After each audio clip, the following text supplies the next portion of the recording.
bueno que estén con nosotros esta noche. Hoy, que es el gran día del centenario del natalicio de Monseñor Óscar Arnulfo Romero. Hace 100 años se abrió una puerta para que este viajero iluminara este mundo. Hay quienes dicen que con Monseñor Romero Dios pasó por El Salvador. Yo personalmente le agradezco a la vida de haber nacido en la tierra de Romero.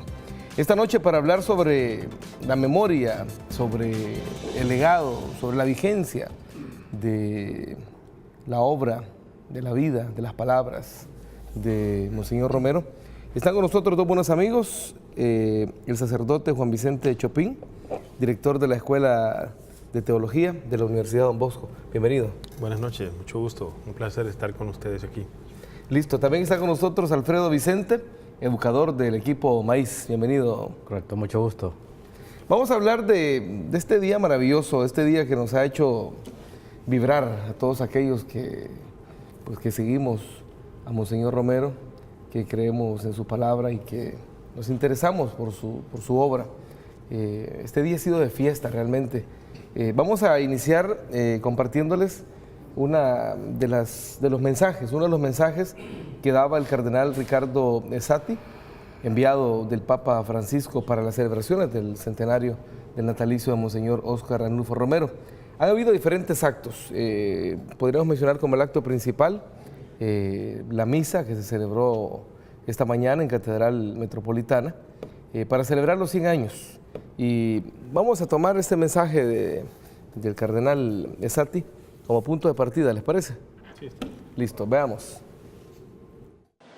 El Papa Francisco, al nombrarme su enviado, escribió, abro comillas, ya se cumplen 100 años del nacimiento del beato Óscar Arnulfo Romero, obispo y mártir, ilustre pastor y testigo del Evangelio, decidido defensor de la Iglesia y de la dignidad del hombre, hijo de la amada tierra del Salvador, habló a la gente de nuestro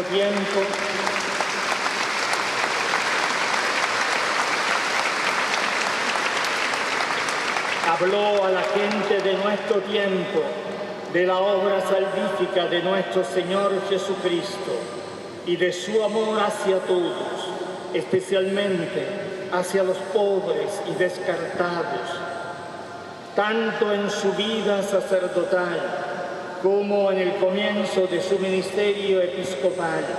Experimentó un singular camino espiritual que lo llevó a propagar la justicia, la reconciliación y la paz.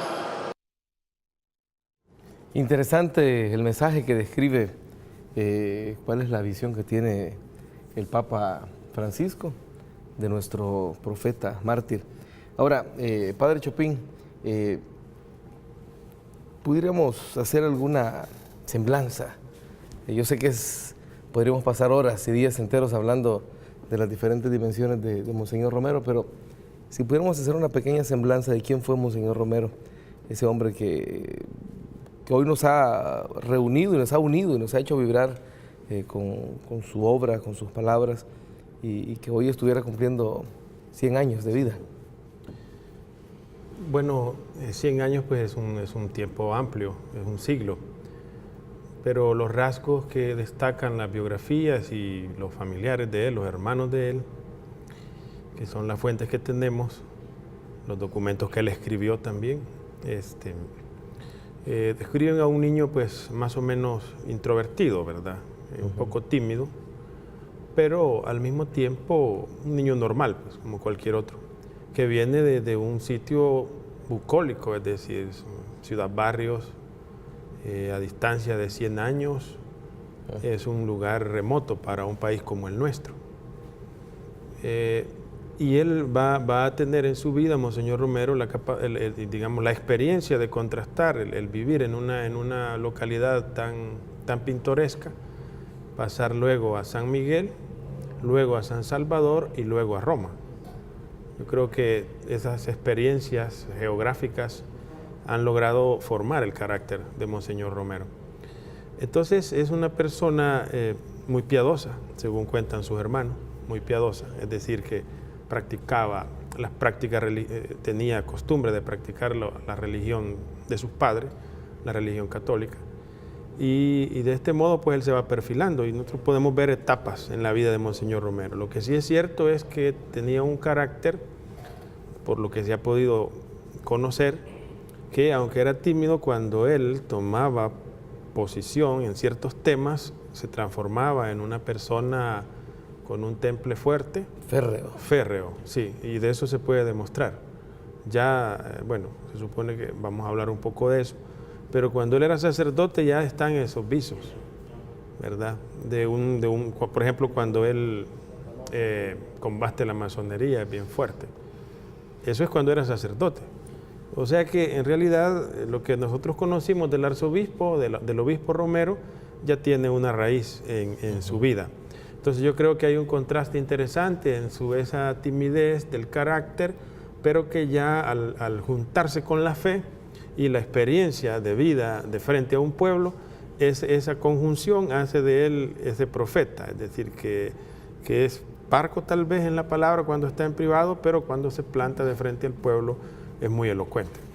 Eso es lo que a mí de entrada, pues en la semblanza de él, me impacta al leer sus escritos y al escuchar lo que dicen sus dos hermanos con los que he conversado sobre la persona de Monseñor Romero. O sea, una persona honesta, es decir, honesto quiere decir aquí muy coherente con su carácter y con lo que cree. De tal manera que lo que dice el Papa es interesante porque primero quiere decir que el Papa lo conoce, ha leído mucho. Segundo, que tiene interés en él, en la figura. De tal manera pues que muchas de las frases que dice el Papa Francisco, por ejemplo, cuando habla de la idolatría del dinero, son frases casi literales de Monseñor Romero. O sea que el Papa está muy interesado y conoce la vida, la persona de Monseñor Romero. Ahora, podríamos decir entonces que esa experiencia, vamos a ver, Monseñor Romero vivió un tiempo difícil, sobre todo su etapa como arzobispo. Digamos que esa trayectoria, pregunto, padre, ¿lo fue preparando para responder de la manera que lo hizo en el momento que el pueblo pues lo necesitaba? Sí, lo que pasa es que a Monseñor Romero, él se deja leccionar por la realidad, eso es lo que yo pienso. Que siendo, como le decía, un sacerdote correcto, es decir, en el sentido de que trataba de vivir bien su ministerio sacerdotal, pero todavía no de modo extraordinario. Pero sucede que hay acontecimientos que lo marcan. Por ejemplo, yo considero que cuando él estuvo en Roma, como estuvo en el periodo de la guerra mundial, porque él viene aquí el 44, se ordena el 42 de sacerdote y el 44 él viene, y cuando está pasando por Cuba es detenido, y estuvo detenido ahí en Cuba un periodo, siendo cuestionado por cuestiones de la guerra, como venía de Europa, de por qué y ¿Qué andaba haciendo aquí? ¿Qué andaba haciendo? Sí.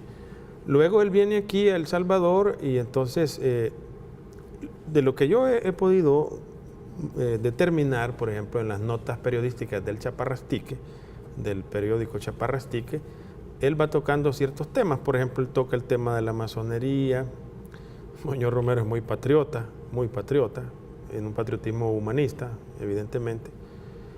Monseñor Romero tiene una etapa anticomunista fuerte. De hecho, en sus escritos arremete a veces contra Fabio Castillo, el papá me imagino que es. Entonces, porque tiene un anticomunismo, entonces a veces a Monseñor Romero lo acusan de cosas que no se pueden demostrar, que yo podría demostrarle lo contrario. Me dicen que él fue comunista, no, sí, es que era anticomunista. Lo que pasa es que las circunstancias lo llevaron a tomar las decisiones que tomó. Por ejemplo, mencionemos dos. 1975, ya él es obispo ordinario en Santiago de María. Hay una masacre de campesinos en la comunidad de Las Tres Calles y él va a ver. O sea, él no quiere que le cuenten, él quiere ir a ver. Entonces va a ver y ve por primera vez, según cuentan los campesinos de la zona, algunos que están vivos todavía, que lo cuentan, personas que trabajan o han trabajado con el gobierno, nos dicen que vio despedazado y eso le impactó a él, los cuerpos despedazados. Y ha cogido evidencias, es decir, las vainillas de los disparos, de las balas, y se los ha embolsado, cosa que es ilegal, pero él lo hizo porque después le escribió al presidente, el presidente le negó los hechos y le fue a mostrar las vainillas.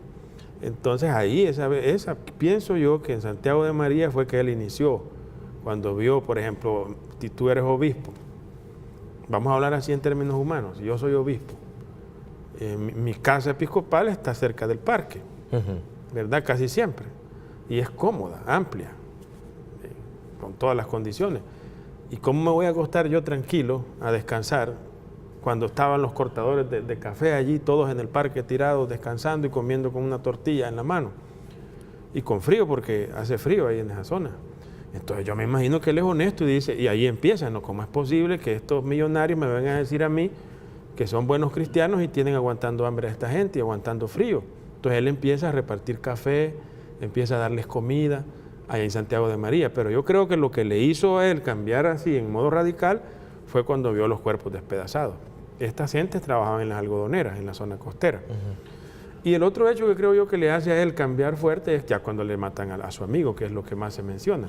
Pero yo creo que yo creo que hay una correlación entre la lucha contra la masonería, que después como obispo va a hacer lucha con la oligarquía, y que son ellos que lo van a matar, mandar a matar, y el acontecimiento de las 3 calles, más los cortadores de café, y luego el asesinato de Rutilio Grande. Entonces yo creo que él se deja leccionar por la realidad. Perfecto. Ahora, Alfredo, el equipo Maíz ha sido un equipo que durante muchos años ha dedicado mucho tiempo, energía, recursos a estudiar la vida de Monseñor Romero. ¿Qué perfil nos podrías hacer desde la experiencia del equipo Maíz? Bueno, mire, yo quiero mencionar aquí el aporte de Miguel Cavada. Miguel Cavada fue alguien que vino de España en 1977 y se quedó precisamente porque le impactó la persona humana de Monseñor Romero. Y Miguel se quedó precisamente para conocer de primera mano lo que en España se decía El Salvador, un país geográficamente perdido, pero que para él significaba una experiencia nueva en teología de la liberación. Y él veía en la iglesia de El Salvador como un repunte dentro de esa concepción teológica, precisamente la defensa de los demás desposeídos. Entonces, Equipo Maíz trabaja primero con Miguel Cavada y luego todo el equipo pensando de que Monseñor Romero es una guía para el pueblo, precisamente porque Monseñor Romero como una persona humana se encarna en el pueblo. Ya aquí el padre menciona cómo fue la encarnación de Monseñor en el pueblo. El pueblo en ese momento, el pueblo más pobre, tenía un salario de 3.50 de colón en las fincas. ¿Y cuáles eran las reivindicaciones de la población campesina en ese momento? Pedían 14.50 de salario. Pedían el salario diario, ¿verdad? Pedían una tortilla, un huevo, 2 cucharadas de frijol y un pedazo de queso. Y la oligarquía algodonera y cafetalera no se los concedió. Entonces, ¿qué podemos decir? De que Monseñor Romero se encarna en esa gente desposeída y revela la condición humana de ese momento. Una condición humana carente de cualquier servicio público, carente de la satisfacción de las necesidades más básicas. En ese aspecto, Monseñor Romero para nosotros representa una figura muy humanista y por eso es que después le conocimos como la voz de los sin voz. Y ahí es donde está una de las virtudes más grandes de Monseñor, en haberse convertido en esa voz del pueblo. que en ese momento y hoy todavía pasa inadvertido en muchos aspectos. Ahora esa voz sigue. Hay una canción que me encanta, que es de estas que nos han acompañado durante varios años, que dice: me dicen que está muerto, pero yo lo sigo escuchando. Así es. ¿Cómo es eso? Es decir, ¿por qué, Padre, por qué esa voz, esa palabra que le dio Monseñor Romero al pueblo, es decir, la hizo suya, la amplificó y para ello utilizó todos los medios a su alcance en un momento tan difícil? ¿Qué tiene esa palabra que todavía sigue sonando y nos sigue moviendo y haciendo vibrar como pueblo? Y el testimonio de Monseñor Romero está fundamentado en el Evangelio de Jesucristo. Esa es la clave. Porque lo mismo se puede decir de Jesucristo. Hay un pasaje en los Hechos de los Apóstoles. Hay un personaje que se llama Gamaliel. Entonces estaban discutiendo los sumos sacerdotes después del asesinato de Jesucristo. Los apóstoles seguían hablando de él y los golpeaban, los encarcelaban porque seguían hablando de él y les decían: ya no hablen de ese personaje. ¿Y por qué? Porque lo que los apóstoles andaban diciendo eran tres cosas. Ustedes asesinaron al justo, así dice la Biblia. Cuando dice ustedes, se refiere a los jefes de la religión judía, no a los romanos, que fueron los ejecutores, pero ellos sabían quiénes eran los autores intelectuales. Entonces ellos no andaban perdidos los apóstoles. Ustedes asesinaron al justo y prefirieron el indulto de un asesino, que era Barrabás. Pero Dios lo resucitó, en la segunda parte. Pero Dios lo resucitó. Y la tercera parte, y nosotros somos testigos, como anduvieron con él. Esa dinámica que en la teología se le llama y en la pastoral querigma, son los tres pasos del núcleo básico de la expansión evangélica, del evangelio. Esas tres cosas. Entonces eso se replica en todos los cristianos auténticos de toda la historia que han llegado hasta la radicalidad del martirio. Entonces, ¿qué dicen las clases populares? La oligarquía mató a Monseñor Romero, pero el pueblo lo resucitó y nosotros somos testigos de esas cosas. Entonces, el mártir no es solo un individuo, no es solo una persona, tiene valor simbólico. Valor simbólico es que recoge en una unidad de conformación un concentrado de significados. Y ese es el error del verdugo. Cuando asesina al individuo, él ve el individuo, no ve la simbolicidad. ¿Cree que, como dice, quizás no me haga el caso del dicho que dice: muerto el perro se acaba la rabia? Exacto. Pues sí, pero él lo dice porque no tiene fe. Un creyente sí ve el valor simbólico. En cambio, el que no tiene fe no ve nada, ve solo un hombre contaminado de marxismo, lo matamos y se acabó. No. Es que aquí estamos de frente a la misma dinámica del Evangelio.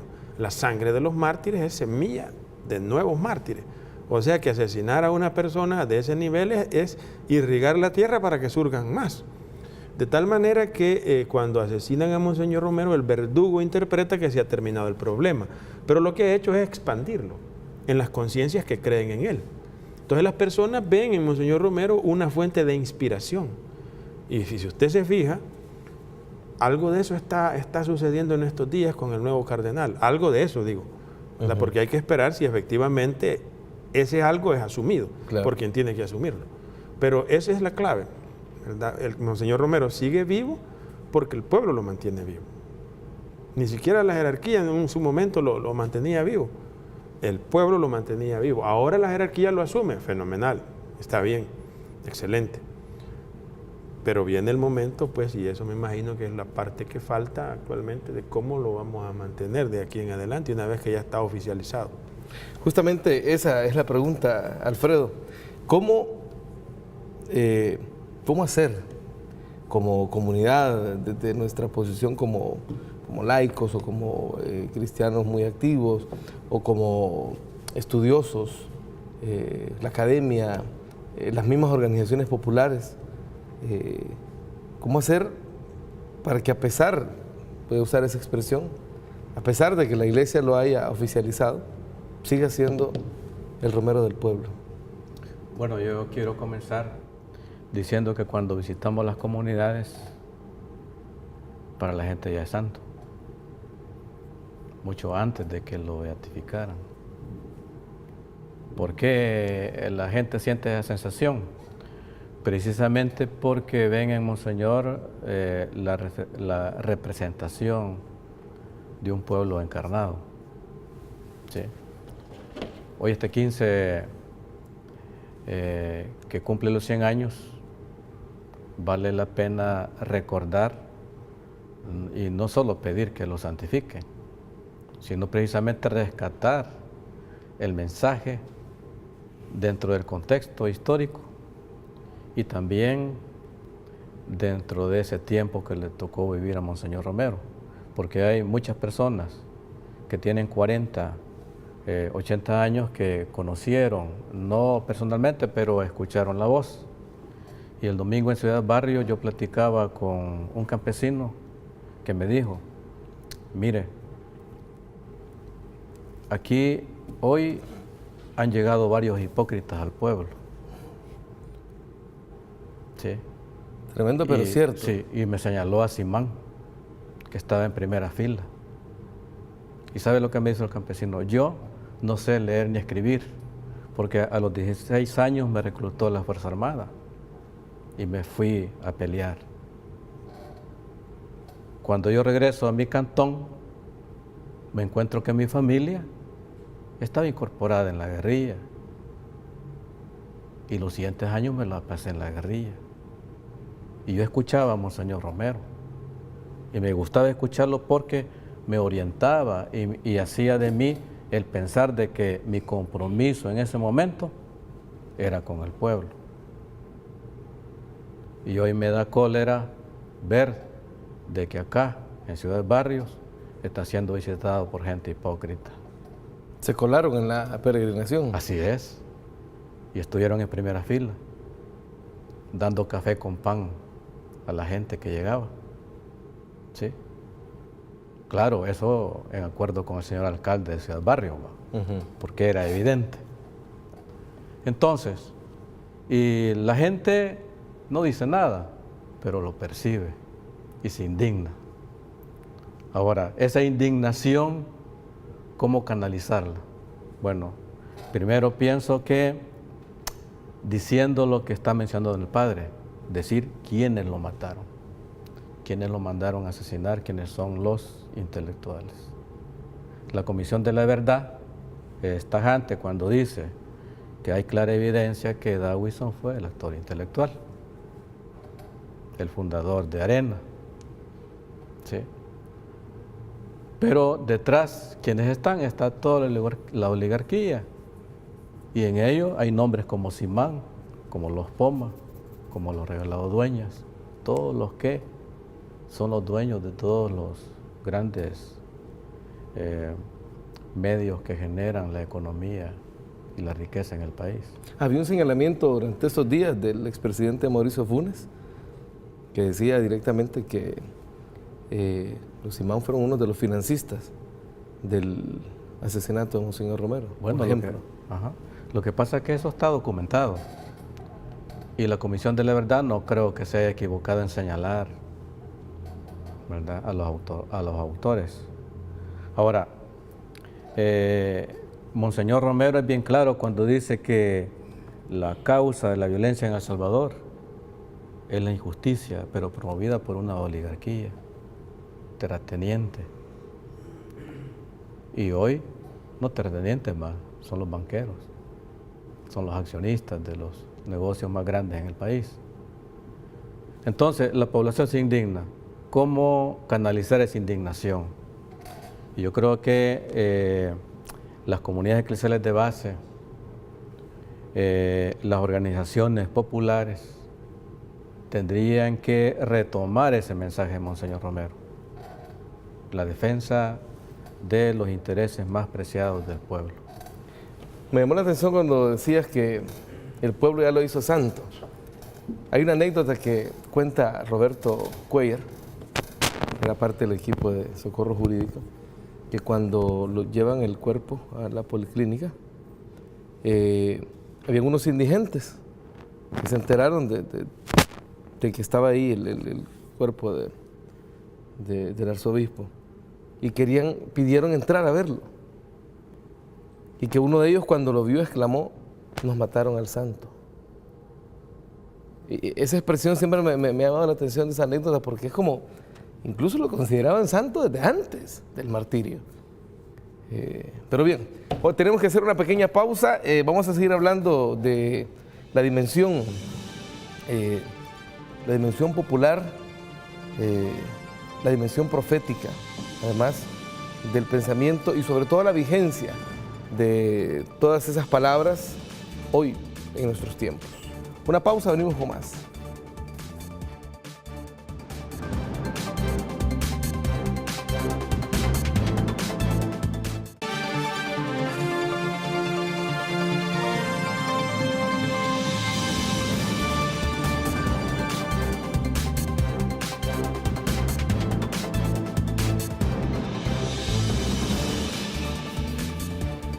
Bueno, seguimos hablando de nuestro profeta mártir, el salvadoreño más universal, ese que nos llena de tanto orgullo. Sobre todo, padre, hay quienes hablan de la autenticidad de Monseñor Romero, de la integridad de su palabra, de su obra. ¿Cómo eso nos debe motivar como guía? Sí, quizá quisiera decir algo con respecto al argumento que dejó antes de ir a la pausa. Cuando el indigente dice, nos mataron al santo.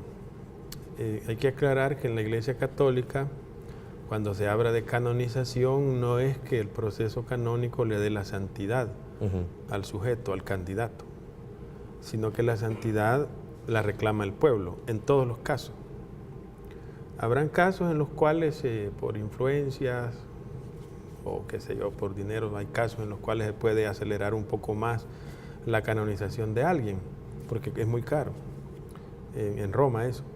En este caso, cuando el indigente dice nos mataron al santo, es que el indigente ya lo ve como un santo. Por eso es que la fiesta de un mártir no se celebra, la fiesta de un mártir, el nacimiento de un mártir, hoy estamos en el natalicio, pero la fiesta del mártir se celebra el día que lo matan, porque es el día del nacimiento al cielo, así decían los primeros cristianos. Entonces la Iglesia lo que hace es reconocer la aprobación popular que tiene.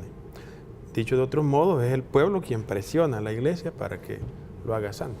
Escuché otra figura que me llamó la atención también, y es que Monseñor Romero se fue metiendo así, como quien no quiere la cosa, en las pintas, en los gritos en las calles, se fue metiendo a la Iglesia.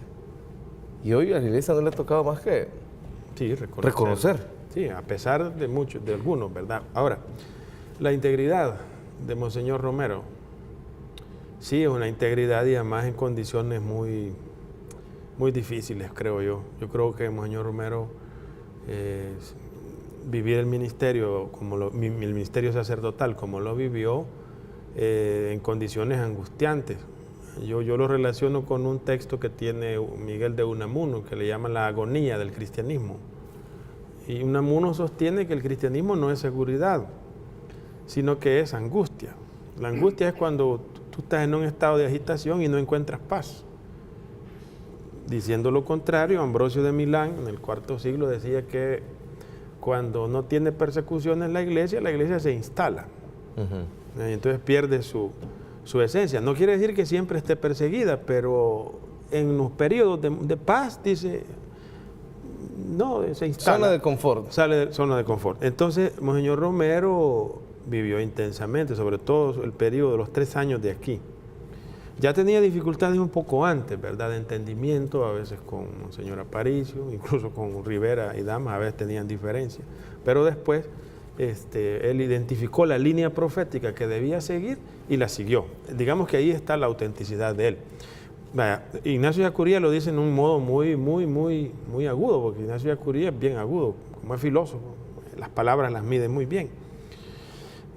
Ignacio de Acuría sentencia así: Monseñor Romero, todo lo que hizo, ¿ya?, no lo hizo renunciando a su condición de obispo, sino llevándola a sus últimas consecuencias.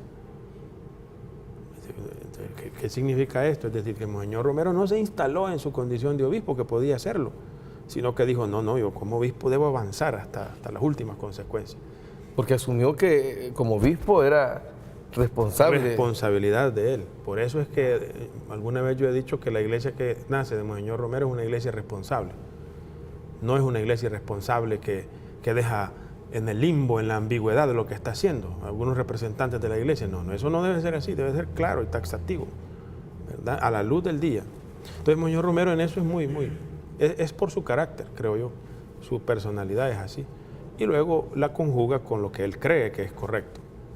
Bueno, ahí tenés cuando asesinan a Rutilio Grande, hace una cosa que no está permitida por el derecho canónico, que es hacer una sola misa un domingo. Eso no está permitido. Pues sí, porque estarías privando a un montón de personas más en San Salvador. Un desafío. Pero él lo que en ese momento, ahí actuó como un profeta. Él dijo, a mí no me interesa el derecho canónico en este momento, me interesa que me han matado a un sacerdote, nadie se hace cargo, todos sabemos quiénes fueron. Por tanto, entonces yo voy a hacer un acto profético. Voy a convocar 100.000 personas y ahí voy a denunciarlo. ¿Y cómo detenías a 100.000 personas? Entonces, es un acto profético. En ese sentido, él es muy íntegro, es decir, no hay dudas de ambigüedades en el modo de comportarse como obispo de Monseñor Romero. Ahora, Alfredo, ¿cómo impacta en aquel momento en que Monseñor se había convertido en ese refugio, en ese guía, en esa voz que la gente no tenía y la gente veía en Monseñor Romero la esperanza? ¿Cómo impacta en ese pueblo, en esa época, en ese momento, el asesinato de Monseñor Romero? Mire, impactó, pienso, de varias formas. Estamos hablando de 1980, en que en 1979 ya ha habido un golpe de Estado, queriendo que se detuvieran los regímenes militares, pero eso fue una farsa también. Y el pueblo estaba en su culmen de organización. Recordemos de que en 1979 se había dado la revolución sandinista y había una situación de efervescencia que se decía, bueno, si Nicaragua venció, El Salvador también vencerá. Y cuando a Monseñor Romero le preguntan, mire, ¿y usted, para usted qué significa la izquierda? Y quiero leer aquí porque pega por lo que me está preguntando. Dice, yo no llamo fuerzas de izquierda, sino fuerzas del pueblo. Y su violencia puede ser el fruto de la cólera de esa injusticia social. Lo que se llama izquierda es pueblo, es organización del pueblo. Y su reclamo no son los reclamos del pueblo, son los reclamos del pueblo. Y creo que un gobierno sin base en el pueblo no es gobierno del pueblo. Por tanto, si quiere ser eficaz, tiene que tener esa base, tiene que buscarla. Y un gobierno que no introduzca reformas que beneficien al pueblo debe contar con unas bases populares, porque el pueblo no verá como su liberación algo que se le da, algo que se le impone. Entonces, ¿qué significaba esto en ese momento? De que el pueblo veía en Monseñor Romero un guía. Y cuando matan a Monseñor Romero, mucha gente dijo, bueno, si matan a Monseñor Romero, nos van a matar a todos. Y yo no quiero que me maten con las manos cruzadas. Y todas aquellas organizaciones populares que se aglutinaban en FECAS, en la UTC, en el MERS, que eran estudiantes de secundaria, señoras de los mercados, pobladores de Tugurio, toda la población pobre organizada se fue a las montañas. Sí, fue un detonante. En ese momento las organizaciones populares se vaciaron de los mejores cuadros. Era gente consciente, era gente que había pasado por una escuela de varios años, de una escuela política en su organización, con el pueblo, y a la luz de Monseñor Romero habían interpretado una realidad que les llamaba a un compromiso mucho mayor. Y la muerte de Monseñor Romero significó ese detonante. Lo otro, aunque hubo una gran tristeza, pero recordemos de que cuando un pueblo se indigna, también hay una capacidad de respuesta. Y no es una indignación espontánea, es una indignación pensada. Y todo lo que hicieron las organizaciones y la gente que se incorporó a una lucha distinta,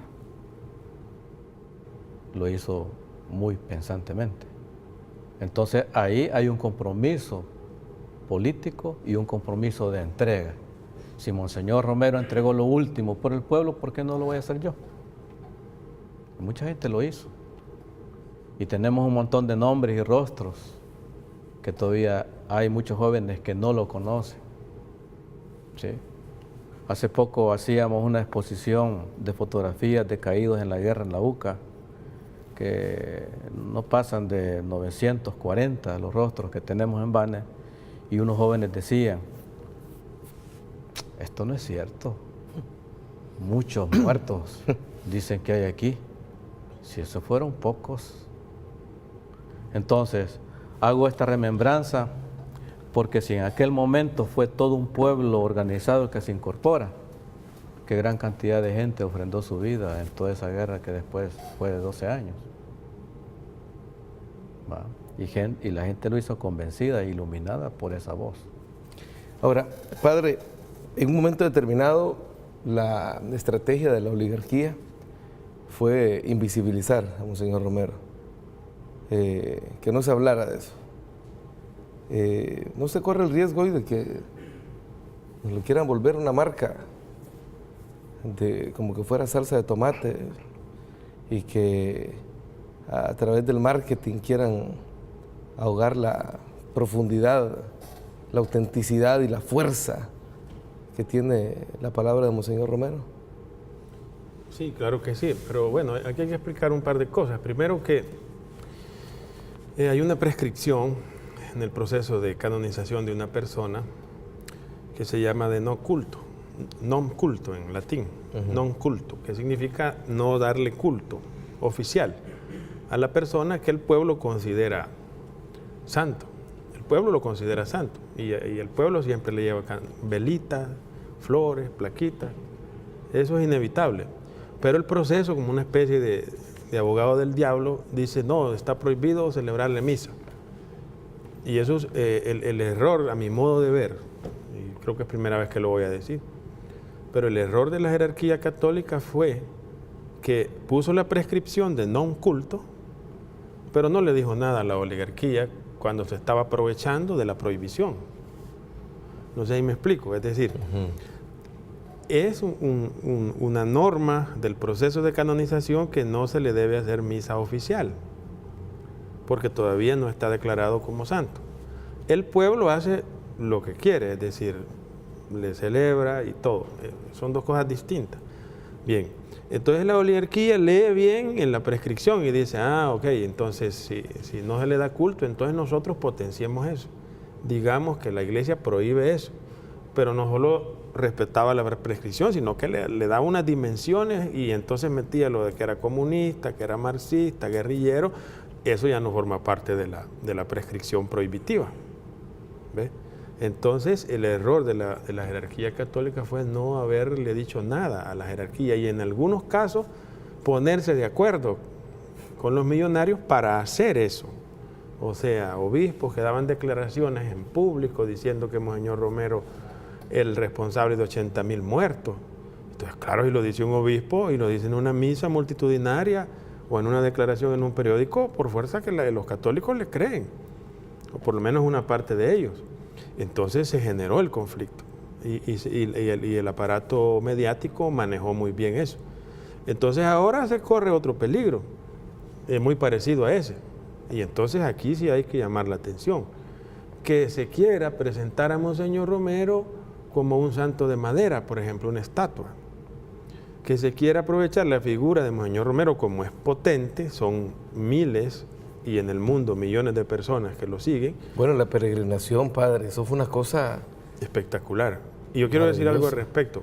Entonces, es inevitable que todo santo sea promovido en la línea de la devoción popular, que hagan llaveros, camisas, eso es inevitable. Claro, no podemos hacer de eso la esencia, pero evidentemente el aparato mediático, sobre todo de la derecha, no lo va a presentar como un santo profético, sino que lo va a presentar como un santo endulzado, me explico, light, como se dice. Entonces ahí se está falseando a Romero. Y puede pasar, como él tiene todos los medios de comunicación más poderosos de este país, están en las manos de ellos, entonces lo van a meter así. ¿Para qué? Para que ese Romero le sea favorable en esta ocasión. Entonces no es extraño que vaya el candidato, ¿verdad?, de las familias que lo asesinaron a estar en primera fila, para que eso se vaya mermando, porque se puede ser contraproducente. Pero ahí de nuevo viene la responsabilidad de la jerarquía católica de sentar posición. Así como era radical cuando decía que no lo manipulara la izquierda, pues tiene que ser radical también en decir que no lo manipule la derecha. Ahora, creo que el compromiso más nuestro, ¿no es cierto, Alfredo? Claro. De mantener la llama. Tengo que hacer una pausa, Alfredo, y cuando regresemos entramos con esa idea. ¿Cómo mantener esa llama encendida? Ese es, creo yo, un desafío importante. Ya venimos con más.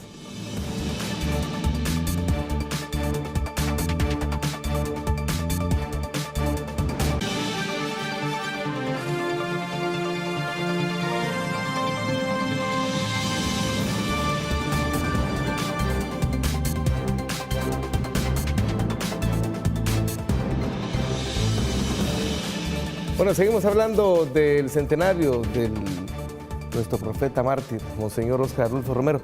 Alfredo, el desafío, hablábamos de ese desafío, cómo mantener esa llama encendida, con esa intensidad, que no va a ser una llama light, como decía el padre, sino que sea una llama fuerte, que nos llene. Bueno, mire, como equipo maíz nosotros consideramos de que Romero no solo debe ser figura, sino que también mensaje. ¿Sí? Y Monseñor Romero fue muy claro en su mensaje en esos 3 años. Primero, compromiso con el pueblo. O sea, no puede haber una iglesia que esté alejada del compromiso con el pueblo. Entonces, desde las comunidades cristianas de base se debe rescatar ese mensaje comprometido con la población trabajadora. Hay una situación de pobreza que todavía permanece. Monseñor fue muy claro al decir, solo el pueblo organizado es capaz de defender sus derechos. ¿Sí? Mientras el pueblo no se mantenga organizado, no puede defender todos aquellos avances que se alcanzan socialmente en este momento. Y la derecha quiere tapar esos avances. Pero a través de los medios nos tiran un montón de información falsa que niega de que estamos avanzando en algunos aspectos sociales. Pero nos quitan esa parte de la memoria de aspectos que se han avanzado, pero como no se publican, Se visibilizan. no se ven. A mí me llamó la atención, eso y quiero sacarme esta espinita. Sí. ¿Cómo es posible que hay quienes casi celebraron este fin de semana? Digo, el tono en que se referían en las redes sociales, por ejemplo, al hecho de que hubo más asesinatos durante este fin de semana que en días anteriores. Hubo incluso periodistas que casi celebraban, como quien dice, ya ven, ja, ja, ja. Ajá. Claro, pero eso que estamos viendo cada cierto tiempo tiene una intención. ¿Ah? Y todos los medios de comunicación van a tratar de desvirtuar el verdadero mensaje de Monseñor Romero. Ese es el riesgo. Así Tengo es. poco tiempo, padre, pero justo esa misma pregunta, ¿cómo mantener ese fuego encendido? Es una buena pregunta esa. Bueno, tiene que sistematizarse. Por una parte tiene que sistematizarse. ¿A qué me refiero yo con eso? El pueblo necesita líderes ahorita, porque hay crisis de liderazgo. Hemos visto presidentes de todos los modos posibles en este país. Hemos visto incluso figuras religiosas con estados de ambigüedad y otros que definitivamente pues mal, ¿verdad? Entonces necesitamos liderazgo. Y yo he sostenido todo este día en las entrevistas que el cardenal Gregorio Rosa Chávez puede, si él quiere, porque las condiciones las tiene dadas. El apoyo popular, la gente lo quiere. Los periodistas lo aprecian. Es muy difícil ganarse el aprecio del gremio de los periodistas, pues. Entonces él tiene ese aprecio, tiene la potestad porque es cardenal, nombrado directamente por el Papa.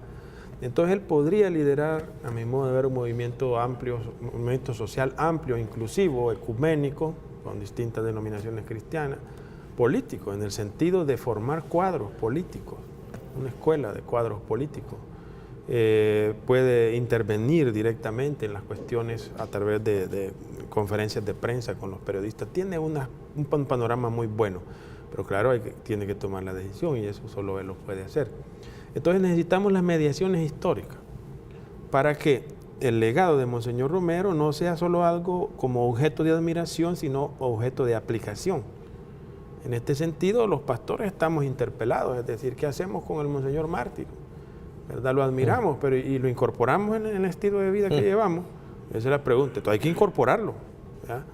Y tenemos que ser taxativos en ese sentido. Supongamos que los millonarios también quieren admirarlo, pues sí, pero si lo van a admirar, entonces yo quiero ver que empiecen a invertir en las zonas marginales, ¿verdad? A generar fuentes de trabajo. El cardenal chileno hizo una invitación a la reconciliación y está bien, porque lo necesitamos, pero tiene que ser una reconciliación racional, ¿verdad?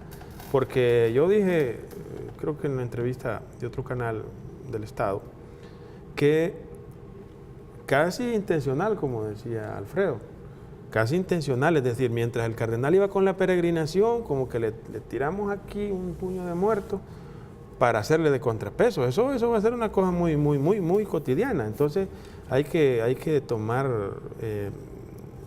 cartas en el asunto de la organización y en las mediaciones históricas, sociohistóricas. Bueno, quiero agradecerles a ambos. Vamos a despedirnos con una canción. No lo hacemos mucho en este espacio, pero hoy estamos de fiesta. Realmente de la presencia de Monseñor Romero entre nosotros.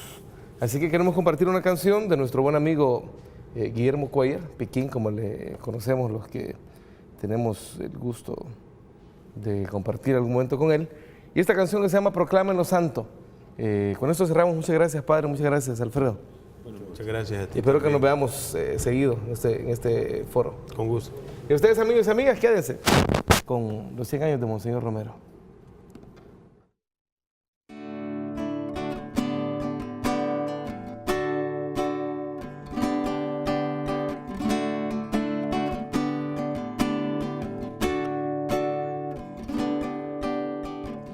Nos piden milagros allende el mar, historias grandiosas para no dudar del juicio de quienes le vimos pasar, amando a su pueblo y moviendo a pensar.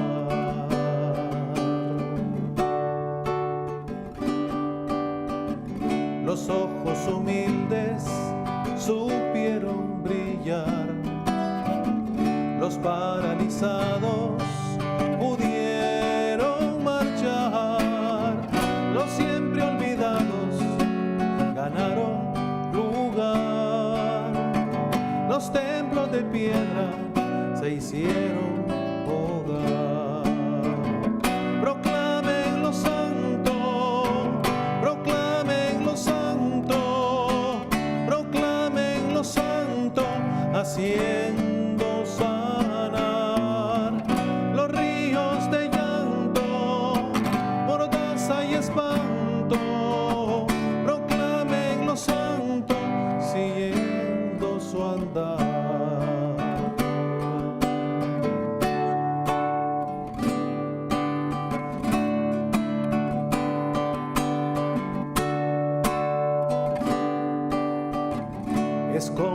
que gritan no pueden probar, pupilas de hielo no ven aletear el soplo inspirado que le hizo entregar su amor desbordado, tiñendo el altar. Proclamen los santos, proclamen los santos, proclamen los santos, haciendo sanar los ríos de llanto, mordaza y espanto. Proclamen los santos, siguiendo su andar.